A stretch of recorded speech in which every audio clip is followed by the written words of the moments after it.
With all the holiday shopping, the traveling, everything else in between, your budget can take quite a hit. And with that said, having a written financial plan can help you save money even in high spending times like right now. And here with why that's important always, not just during the holidays, how you can do it too, Ralph and David Hicks of the Hicks Advisory Group. We're glad you guys have been with us before and today. Yes. Key time, we're talking about Christmas, but let's start by talking about what you do and for folks who may need a service when it comes to this. Yeah, sure. We help people with all finances and investing.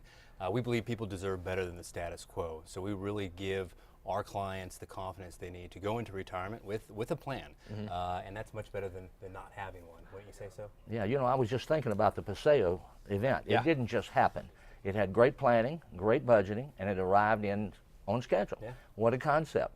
And so life is a lot like that. We're going to take this long journey. All of us are going to take that long journey.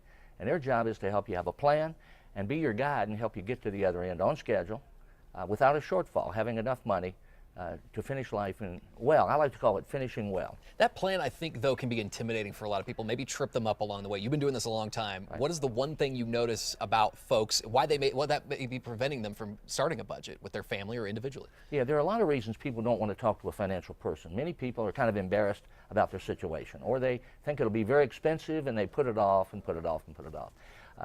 But it's not expensive, and it is very valuable, and we think we're fun to work with. We actually enjoy the process with people. So. You probably have a lot of success stories, I would imagine, too. Even folks that may not think that they have enough saved at this point, turning around and a few years later finding they're in a much different position. Yeah, when people have a plan, they have that confidence they need, knowing that they have the money that they need to go into retirement, they have saved enough. Without knowing that is a big question mark, and that's what really hurts people and gives them that biggest fear. I imagine it's never too late to start. That's probably a key phrase that you, right. you hear a lot of time, or you maybe even say. All right, so the holidays, what's so difficult about this time of the year? I think we try to do it on December 24th. Yeah. We rush right at the end and overspend and make foolish decisions and all.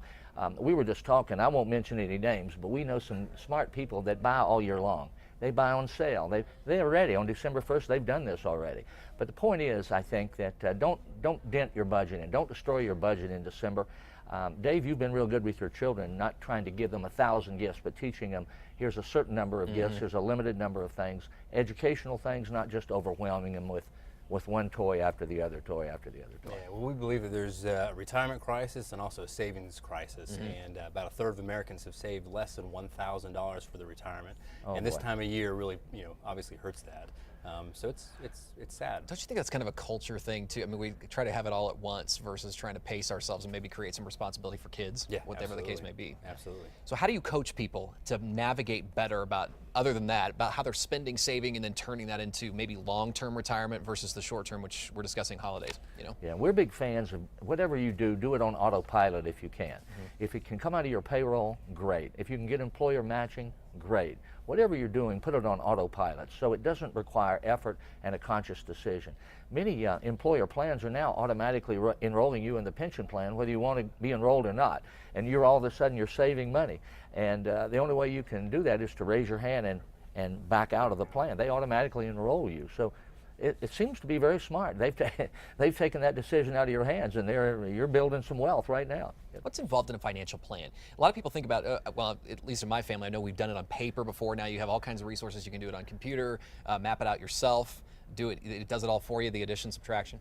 What's involved in that? Is it intimidating for folks, or should it be easy?